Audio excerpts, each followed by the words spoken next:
Good morning, everyone. First and foremost, I would like to thank Jens and Chris for the kind invitation to speak at the ERA conference. By means of introduction, only a few words, my name is Christos Efthimiopoulos and I'm a senior analyst at the Malta Financial Services Authority. I work within the FinTech and Innovation function of the MFSA. Just to give you a very brief overview, we are broken down into two small subteams. One is in relation to virtual assets, or virtual financial assets, as we call it in Malta, and the other subteam is focusing on fintech strategy and the innovation subdogs. I'm currently managing the team responsible for VFA authorizations and supervision. Now, small note, I tend to speak fast, so if I get carried away, please feel free to interrupt me. So, the presentation today is going to be about virtual assets. This term has gone through a lot of changes, a lot of different waves. We used to call them virtual currencies, crypto assets, cryptocurrencies. Now it's virtual assets. And I'm going to be seeing at EU level, FATF level, and the Malta approach.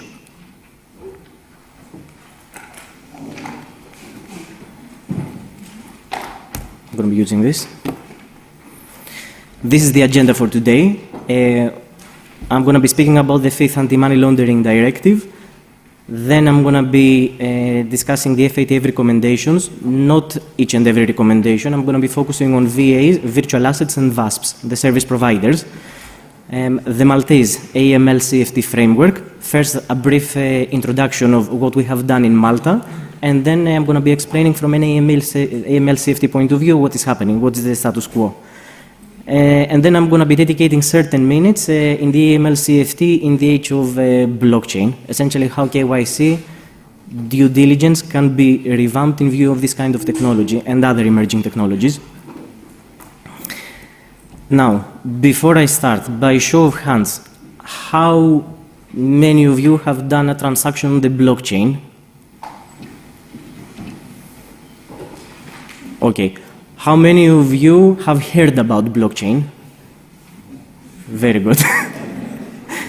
So I know that I'm stating the obvious, but terminology matters. First of all, blockchain and Bitcoin are not terms to be used interchangeably. And also Bitcoin is not the only crypto asset out there. As at date, according to CoinMarketCap, there are 4,781 different crypto assets at circulation today, which means that what we're going to be discussing at 5 AMLD level, potentially you're going to understand that the focus was more on Bitcoin and other cryptocurrencies that were in circulation way back then. So that you can understand the figures, 1 year ago, this number was cut in half. We were talking about 2,000 crypto assets in circulation, and today it's more than doubled. And also, blockchain is not the only DLT, distributed ledger technology, out there. So we are using these terms interchangeably, but they should be separated. Blockchain is one type of distributed ledger technology. There are others. But for simplification purposes, I'm going to be focusing on blockchain today.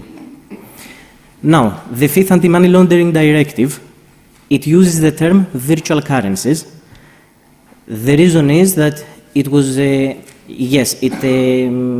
was published in June 30th, May 2018, if I'm not mistaken, but then the discussions had started way before then. So when they were trying to find a definition of virtual currencies, obviously they tried to be technology neutral, technology agnostic, hard as it may be, given that you need to make an informed decision based on the information you have at hand at that given time.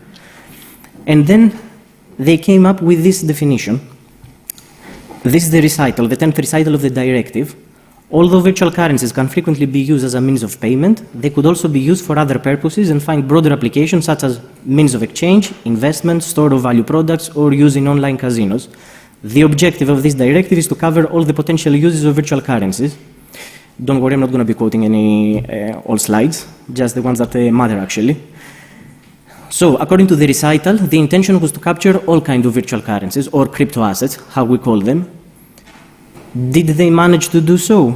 It's highly debatable, because in Article 3.18, the definition reads as follows: any digital representation, so on and so forth, as a means of exchange and which can be transferred, stored, and traded electronically.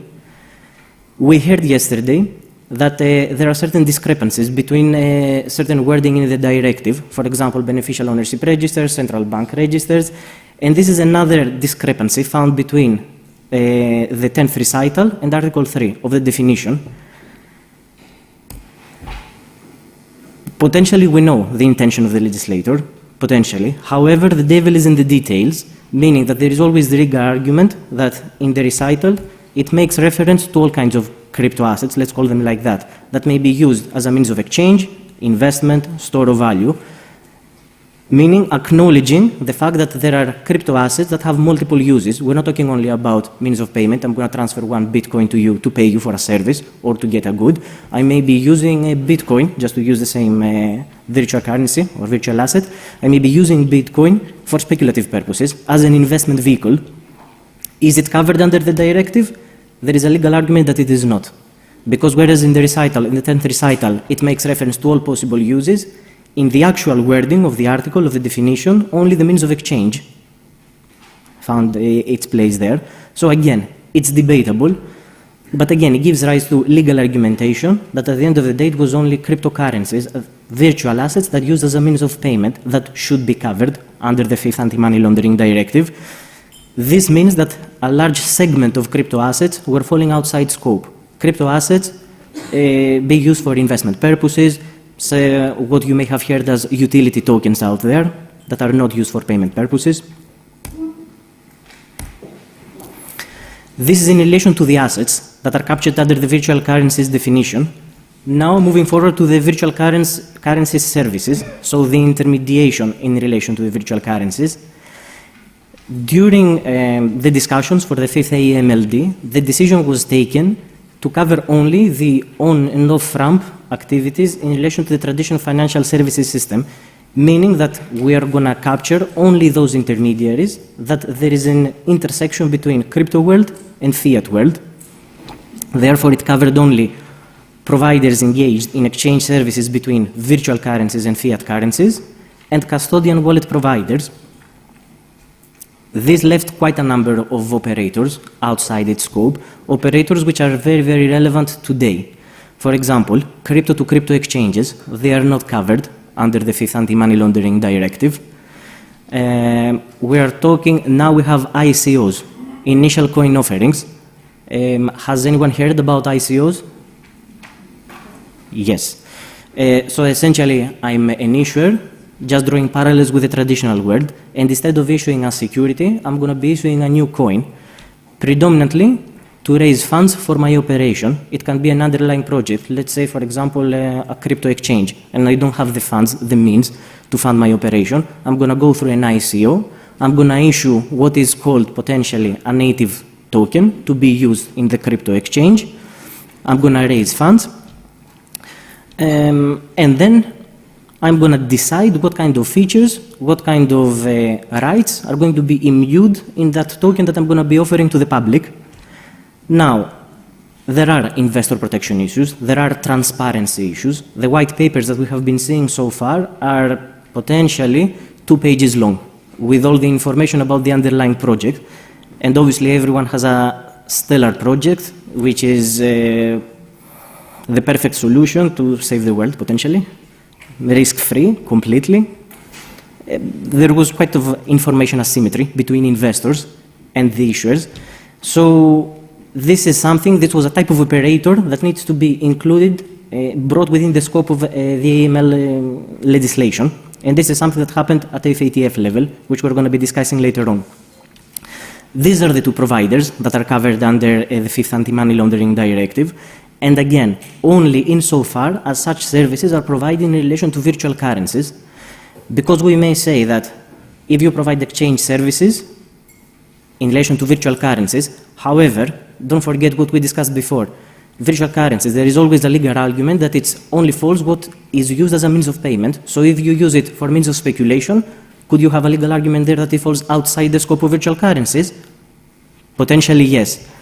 At best, there is ambiguity as to what is meant to be covered and what is actually covered under the directive. Further clarity, much needed clarity, came under the FATF. In October 2018, the FATF adopted a series of changes to Recommendation 15, which started making a reference to so-called virtual assets and virtual asset service providers. We moved away from the term virtual currencies to virtual assets, currencies for obvious reasons, so that there is no connotation with the traditional word, with the fiat currency. And they opted to use the term virtual rather than crypto. And in my opinion, it was a wise decision, because if someone wants to be as technology agnostic as possible, ideally you avoid wording terms that infers the use of particular technology, because crypto infers cryptography.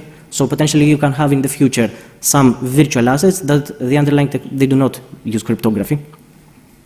And virtual asset service providers, essentially the intermediaries in relation to this new asset class that has emerged.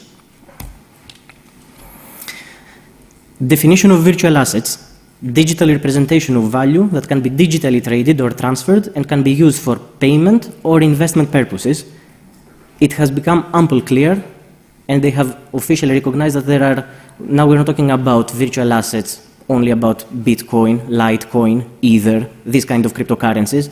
We're talking about virtual assets that have other elements as well, that have potentially, they feel like, they smell like a security, but they do not have enough features imbued into this token to be tantamount to such. What we call as hybrid tokens, would it fall, they are used for investment purposes, much like cryptocurrencies can be used for investment purposes. And now they are included, they fall within the scope of the definition. Now it has become very clear, it's a neutral definition, it will capture all virtual assets, insofar as they do not constitute digital representation of fiat currencies, securities, and other financial assets that are already covered elsewhere in the FATF recommendations. Meaning, if you have a virtual asset that has all elements, all features of a security, then it will be treated as such. It will fall under MiFID legislation, it will, or under prospectus if you are issuing this kind of security, transparency directive. If you provide intermediary services in relation to those virtual assets qualifying as securities, in any case you are a subject person based on traditional AML CFT legislation. And in view of the fact that it's technology agnostic, at least on a high level, then these kind of assets, these kind of digital assets, fall outside, have been carved out of the definition of virtual assets. And this is much like the approach that we have followed, we have adopted in Malta as well, as I'm going to be speaking later on. What is not meant to be captured under the term virtual assets are closed-loop items that are non-transferable, non-exchangeable, and non-fungible. And the FATF provides certain examples: airline miles, credit card awards, similar loyalty program rewards or points, which an individual cannot sell onward in a secondary market. Meaning, if there is no secondary trading going on, then there are no investor protection implications, then it falls outside the scope of AML CFT, or it should fall outside the scope of AML CFT legislation as well, given that it's a limited network and the risk is very much contained. Even the virtual asset service providers, the list has expanded to include actually new operators, new actors, because the new business models have emerged as well.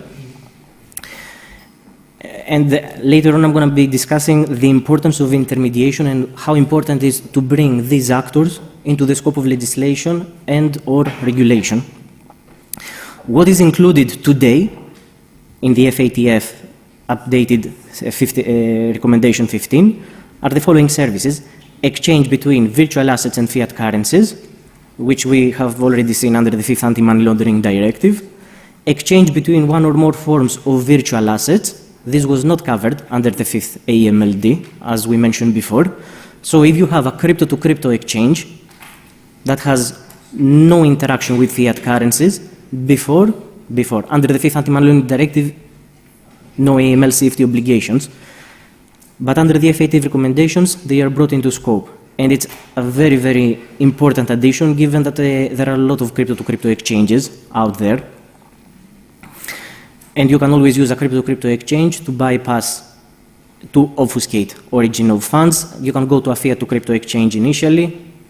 Then you can add, I don't know how many intermediaries, 2, 3, 4, launder funds through there, and then off-ramp, and then enter the traditional financial system again. Transfer of virtual assets, it is a very broad term. Whenever you are transferring on behalf of your customer virtual assets, a Bitcoin, from wallet address A to wallet address B, at that point in time, you need to do AML CFT. Safekeeping and/or administration of virtual assets or instruments, enabling control over virtual assets. These are, for those who are familiar with traditional legislation, investment services, it would be either custody or potentially discretionary portfolio management. This is what is covered under this particular activity. And participation in and provision of financial services related to an issuer's offer and or sale of a virtual asset. ICOs are business models that have already emerged. As a matter of fact, today, we are not even speaking about ICOs. We are seeing new models, STOs, security token offerings, and IEOs, initial exchange offerings. That someone, an issuer, instead of offering something directly to the public, because for any reason whatsoever, because they don't want to invest in a marketing campaign, because they are not interested in investing more in technological infrastructure, they opt to offer their tokens through an exchange. So the exchange takes care of listing the particular token, and then there is the agreement that it's going to be offering its token only to its clients.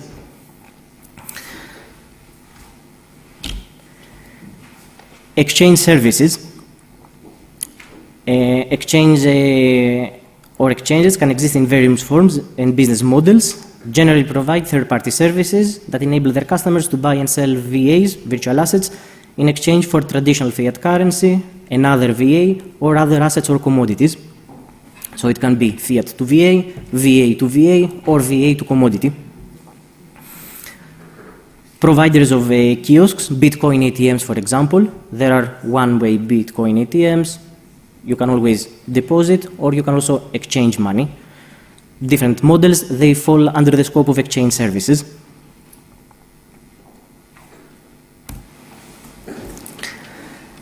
Escrow services, including services involving smart contract technology.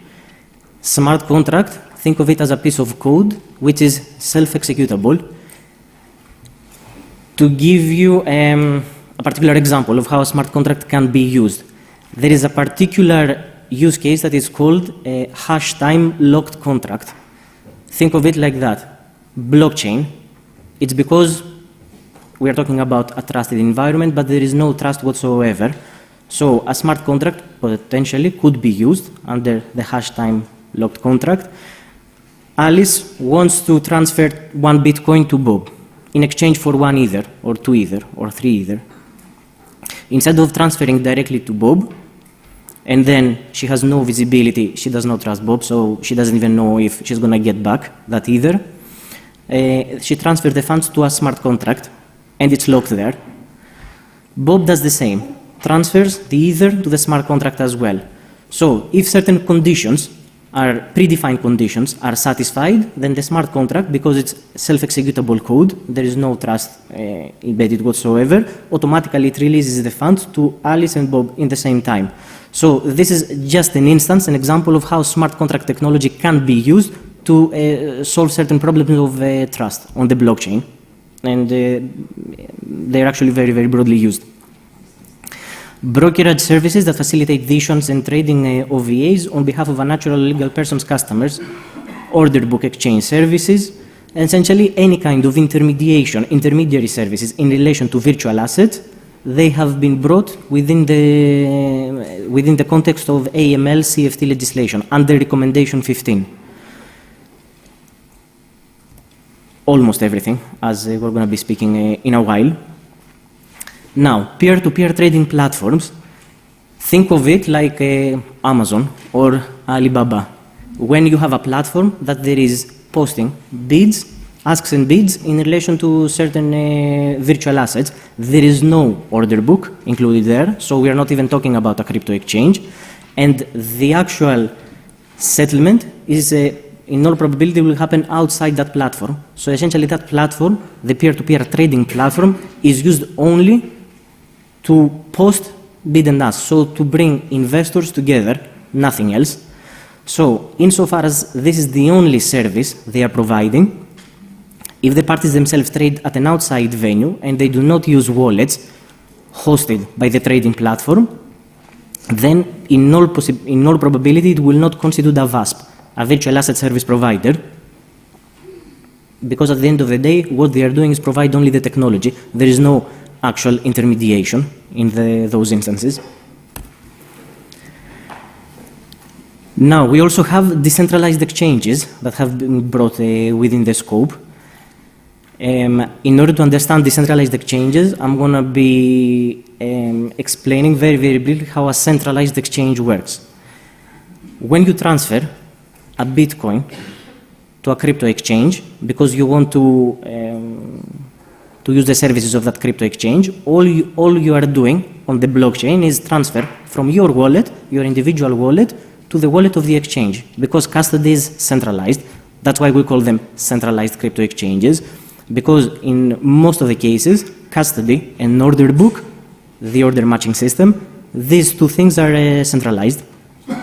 So this is the only thing that is happening, that is taking place on the blockchain, moving a Bitcoin from my wallet to the exchange.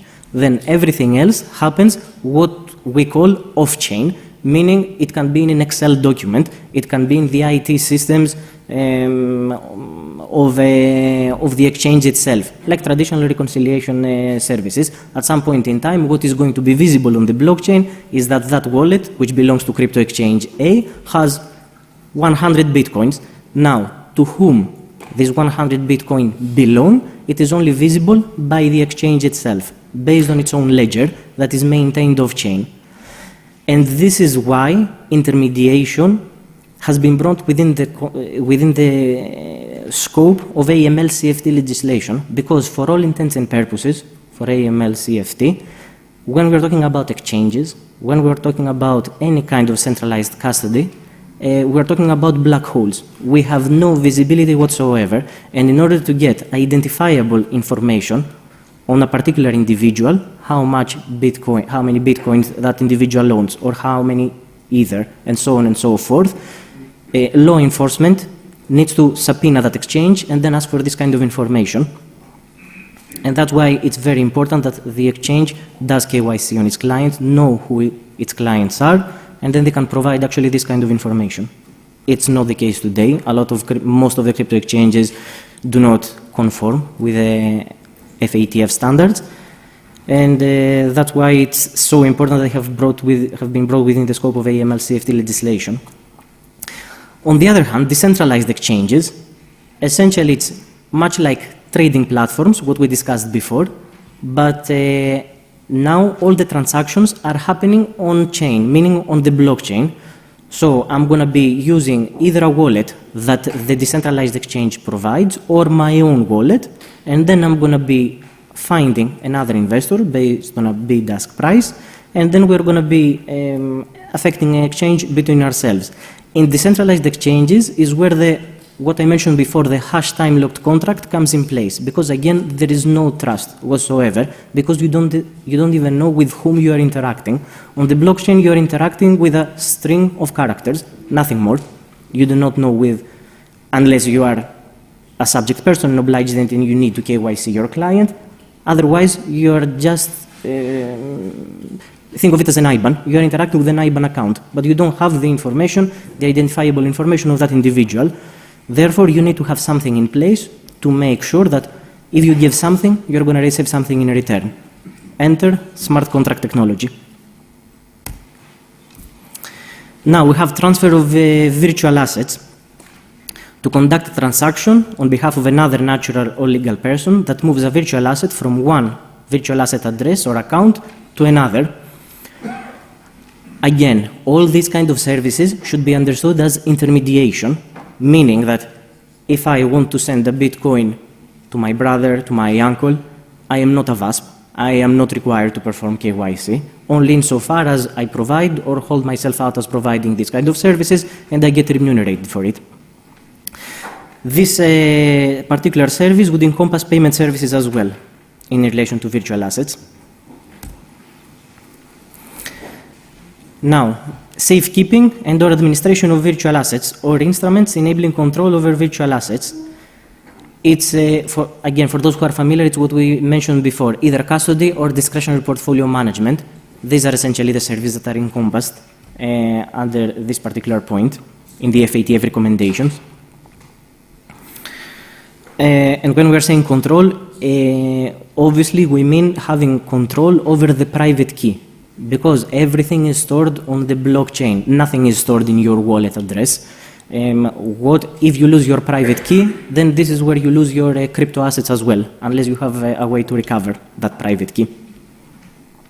Think of it like a login account a login to your bank account, but instead of having a bank that can actually provide you or replace it for you, it is irreplaceable. So if you lose it, you cannot access the money in your account.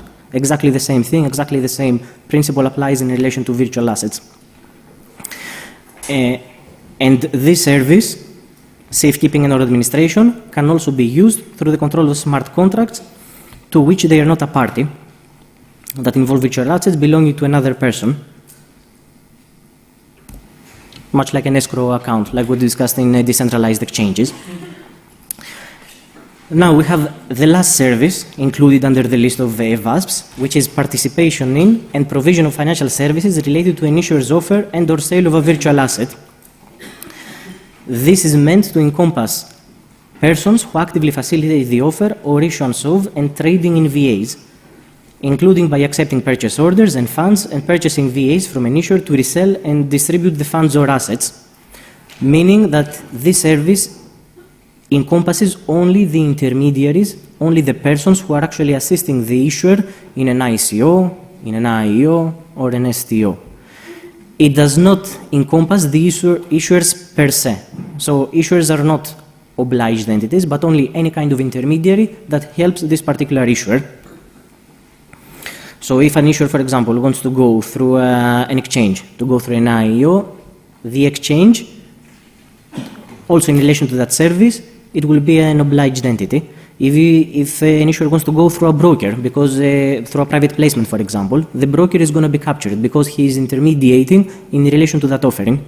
But the issuer as such is not proposed to be a VASP under the FATF recommendation. Now, this is recommendation 16. It has been highly debatable. It's potentially controversial. It has been discussed thoroughly between FATF and the private sector, is what is called the travel rule. Essentially, the travel rule, think of it as the SWIFT model. If you have a bank, for example, and then it needs to make a transfer to another bank, it also needs to send certain originator and beneficiary information to the beneficiary bank. According to the FATF, they implemented exactly the same rationale in relation to VASPs. So, originating VASPs should obtain and hold required and accurate originator information and required beneficiary information on virtual asset transfers, submit the above information to the beneficiary VASP or financial institution, if any, immediately and securely, and make it available on request to appropriate authorities. And on the other hand, beneficiary VASPs should obtain and hold required originator information and required and accurate beneficiary information on virtual asset transfers and make it available on request to appropriate authorities. There are certain issues in relation to this travel rule. It may work in the world of banks and financial institutions. It is very debatable as to what extent it can work in the world of crypto exchanges, meaning that essentially what is stated here is that when you make a transfer of a Bitcoin for, let's say, wallet address, I'm not going to say crypto exchange, for a wallet address A to wallet address B, the moment you're making that transfer, which is irreversible, based on how the blockchain has been created and is structured. The moment you are doing this transfer, then immediately, or as soon as possible, you need also to send the originator and beneficiary information. The thing is that, again, on the blockchain, any kind of transaction is irreversible, meaning that if there is any kind of problem in sending this information, which for GDPR purposes, in all probability is going to be sent off-chain, meaning that it's not going to touch the blockchain, this kind of identifiable information. And if there is a problem with the off-chain system, whatever is being used by any kind of crypto exchange, then it's an issue as to what the crypto exchange, the VASP, is required to do. What is it required to do in relation to that transfer? Highly debatable. Is it in breach of AML CFT legislation? Is it not in breach, as long insofar as it can provide a valid justification? Another issue, this travel rule, this requirement, is based on an assumption that at all points in time, a VASP is going to have visibility as to the other wallet address, if it belongs to another VASP or if it belongs to someone else. As I said, wallet addresses are string of numerical characters. So what you are saying on the blockchain is that I have to transfer 10 Bitcoin to, let's say, 1, 2, 3, 4, 5, 6, 7, 8. Do I know if that 1, 2, 3, 4, 5, 6, 7, 8 is an exchange? No. Could it be an individual? It's highly likely. There are blockchain analysis tools, but again, they are limited to a certain extent, because if we are talking about a new crypto exchange, it could be the case that it's not even visible by those blockchain analysis tools, because in order to become visible, you need to get what is called attribution.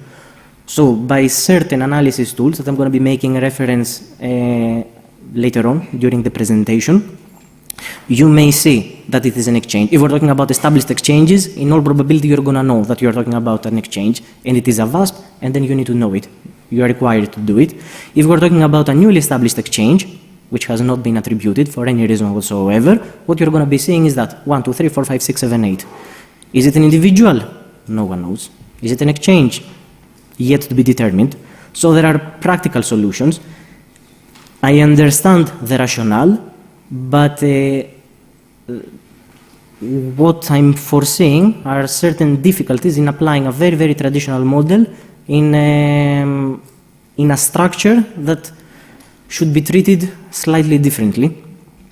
And as much as member states want to be compliant with the recommendation 16, the issue is that the solution needs to come from the technological point, from the technological aspect. So we are also in discussions with the private sector. We know that there are certain initiatives out there. As a matter of fact, we have heard of an initiative. It is a joint initiative between CipherTrace and Shift. CipherTrace is a blockchain analysis tool, and Shift is a digital identity tool, and they have partnered together to make, to actually launch what is called the TRISA, Travel Rule Infrastructure, something in those lines. And essentially, it's still being tested. We do not know yet how it's going to be done in practice, but again, it's one of the initiatives out there. There are other initiatives. All crypto exchanges have come together to understand how they can meet this requirement. And obviously, the issue is that crypto exchanges who will not be adhering to this kind of AML CFT requirement, we're going to see some unlevel playing field out there when it comes to this kind of obligation. So the travel rule, it's one of the much debated requirements brought forward by the FATF, the recommendation 16, and it's something that for sure needs to be further discussed before being implemented.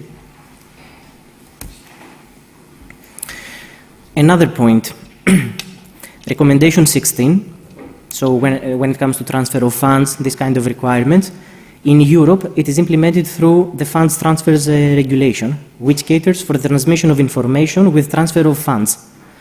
And under the term funds, we are talking about banknotes, coins, scriptural money, and electronic money, so fiat currency.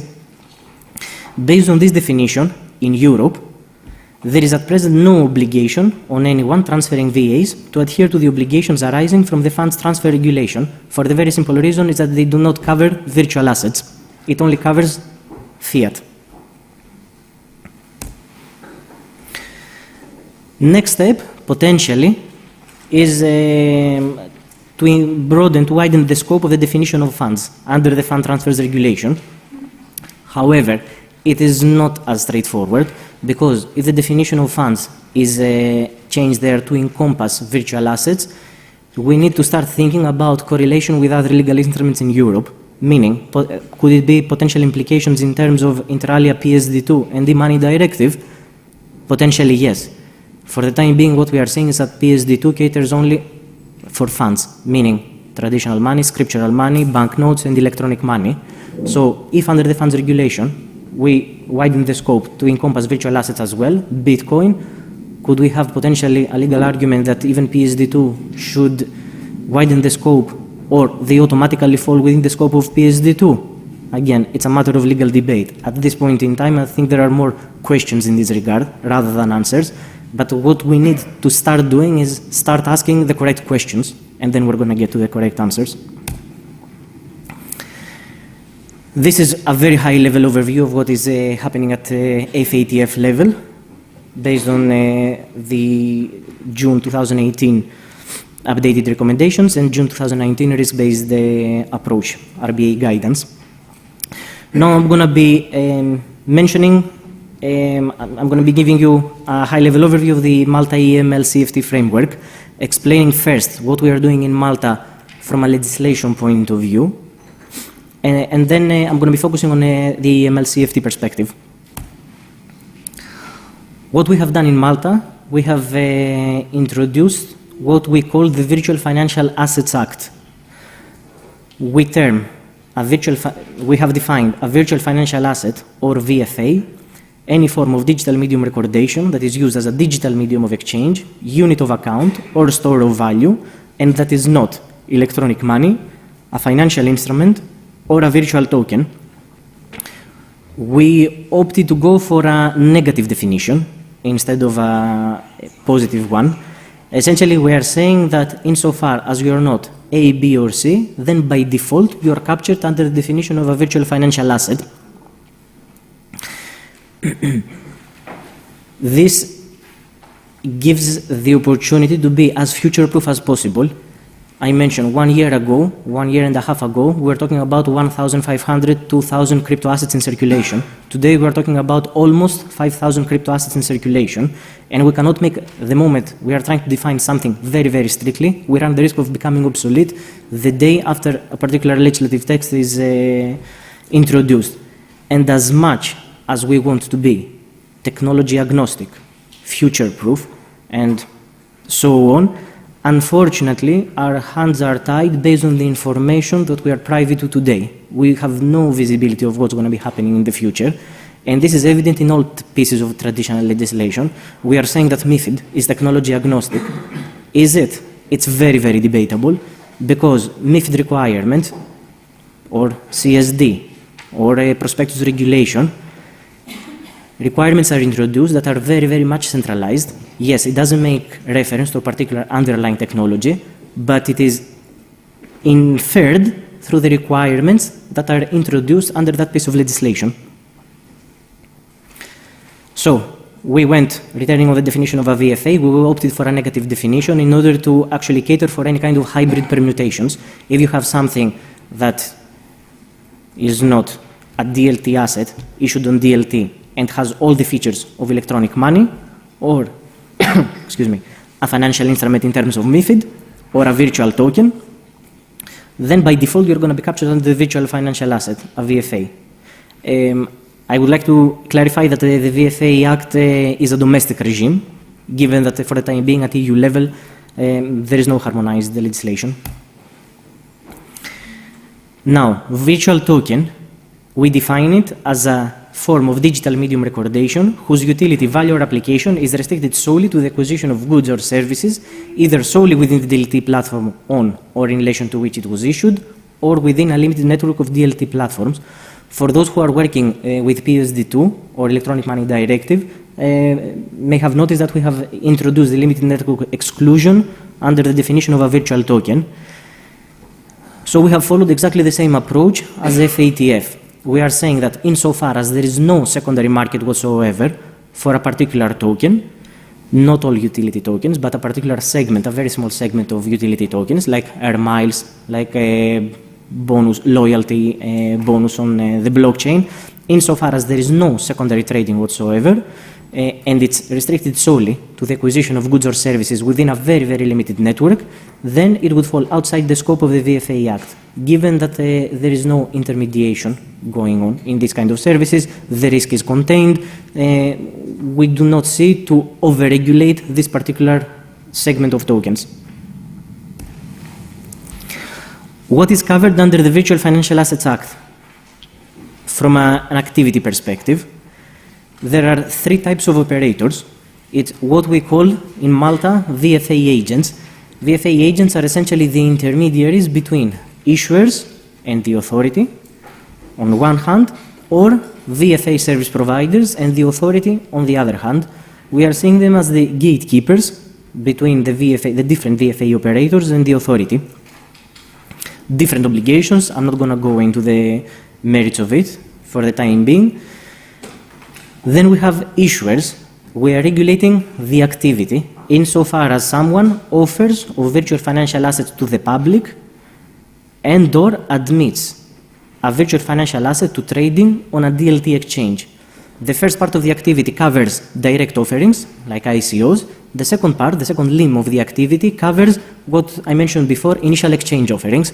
So if I want to list something on an exchange, then again I would fall within the scope of the Act. I would need to register a white paper. I'm a subject person, obliged entity in terms of the PML FTR in Malta. We have been amended, and I'm brought within the full scope of AML CFT legislation.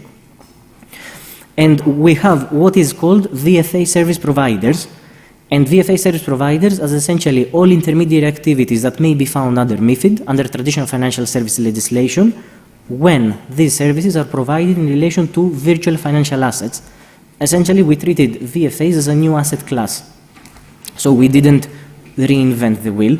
There is already a robust framework out there when it comes to intermediation of activities. So we apply the high-level principles of MiFID, the high-level principles of market abuse regulation, the high-level principles of prospectus regulation to our own domestic framework. So we have intermediary services like reception and transmission of orders, execution of orders on behalf of another person, dealing on own account, portfolio management, only discretionary, collective portfolio management, fund manager essentially would still fall under traditional legislation, custodian or nominee services, investment advice, placing of VFAs, and operation of a VFA exchange. These are the services, the VFA services that are included under the Act. So insofar as you are providing any of these kind of activities, you automatically fall within the scope of a subject person or obliged entity in line with our PML FTR. These are the operators in Malta that fall within the scope of the legislative and regulatory framework. From an AML CFT point of view, as I mentioned before, insofar as you are providing an activity in relation to this kind of new asset class, then you would fall within the scope of a subject person in terms of the regulation 2 of the PML FTR, Prevention of Money Laundering and Funding of Terrorism Regulations, subsidiary legislation in Malta. We have FIU, specific implementing procedures. The FIU has issued for consultation sectoral specific guidelines, particularly for VFAs, and they are currently being finalized. This is from a legislative regulatory point of view. What we have also done, because in Malta we are approaching it also from an IT perspective, from a technology perspective, there is an ad hoc authority, what is called a Malta Digital Innovation Authority in Malta, that caters for the technological component. And what we have decided to do is to introduce a requirement of having in place of what is called a forensic node. A forensic node, essentially, think of it as a data dump center in Malta where all information or relevant information, KYC data, transactional data, and other data of interest, other qualitative data, are going to be stored there and made available to all authorities upon request. Now, some questions. Under the VFA framework, is it indeed technology neutral? Yes and no. We cater for DLT assets, so by default we base our definition on the use of distributed ledger technology. So insofar as you're out of it, in all probability you're not going to be captured under the DLT asset or the VFA definition. Even if you had gone for a more neutral asset, it's substance over form. Even the FATF recommendations, they make reference to virtual assets, but again they point more towards the use of blockchain or other DLT. So technology neutrality, it's again debatable. Payment services in relation to VFAs, including ATMs and kiosks. For the time being, they are not included as a service under the VFA Act because we still need to examine them. Again, having said this, we are seeing a lot of payment networks that to a certain extent become licensable under the VFA Act because potentially they are doing an execution of order or reception and transmission of order, so part of their model falls within the scope of this kind of intermediary activities. Private placement of ICOs, they do not fall within the scope, so we are catering only for offerings to the public, much like under prospectus regulation, insofar as you're not providing something to the public and you're going through a private placement, you do not have to abide with the prospectus regulation. We follow the same approach. Decentralized exchanges, whereas the definition as such, the operation of a VFA exchange is very neutral, so prima facie it covers decentralized exchanges as well. If someone says our rules, it caters more for centralized exchanges. Given that decentralized exchanges, we have not seen a lot of models. Still, they need to be understood exactly how they're operating. And really and truly, they are scarce out there. We are seeing some models like Ether Delta or BarterDex, but they are really scarce. This is just a comparative table. I'm not going to go into the merits of it. You're going to be seeing it in the slide. What is covered under the 5th Anti-Money Laundering Directive, what is the FATF approach, and what is the approach under the VFA Act on a domestic level. In order to understand why this kind of shift in terminology of obligations, of why new operators have come in, it makes sense to have visibility on the timeline. So in June 2014, there were the first key definitions and potential AML CFT risks in relation to virtual currencies by FATF. June 2015, guidance for a risk-based approach to virtual currencies. In May 2018, the 5th Anti-Money Laundering Directive was published, but again, based largely on what has been discussed by FATF, by EBA, that has issued an opinion in 2014, if I'm not mistaken. October 2018, FATF adopted changes to its recommendations. November 2018 is where the VFA Act came into force. And June 2019 is where the FATF published its interpretive note and RBA guidance on virtual assets and VASPs.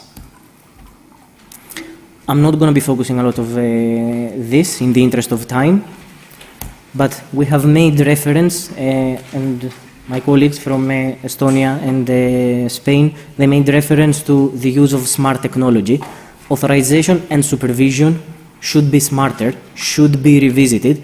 We need to ensure that we capture relevant data, qualitative data, in order to make sure that not only at supervision, but also at authorization stage, we make an informed assessment as to who we let into our financial system.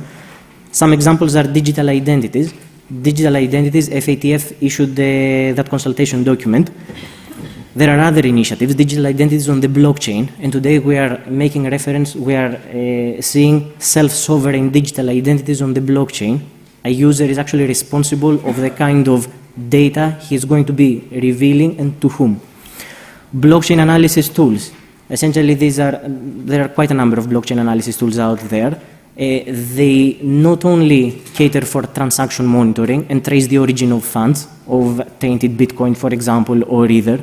Another very, very valuable service they provide is based on the inflows and outflows of tainted crypto assets. They automatically risk score a particular exchange, because from this kind of information, you can actually infer if that exchange has, if at all, AML CFT systems and controls, and if it does so, to what extent they are lax or robust.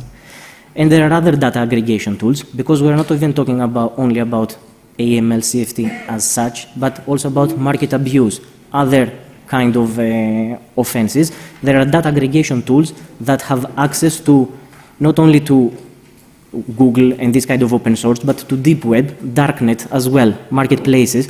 So it can give you actual valuable information as to the activity of that operator in channels that for the time being are not visible to most supervisors, if not all, at least most of the supervisors.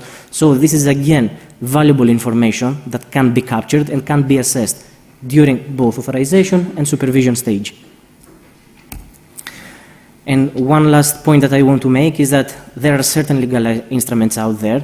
For the time being, by a lot, not everyone, they are seen in isolation. However, they should be correlated. For example, AML CFT legislation. We are discussing about accepting documents digitally signed, for example. However, what kind of digital signature? There is the EIDAS regulation. We need to ensure that in Europe, it bears a qualified electronic signature. Otherwise, it is very, very debatable as to what extent it's going to be directly admissible as evidence during criminal proceedings, given that it's not necessarily going to be recognized as an original.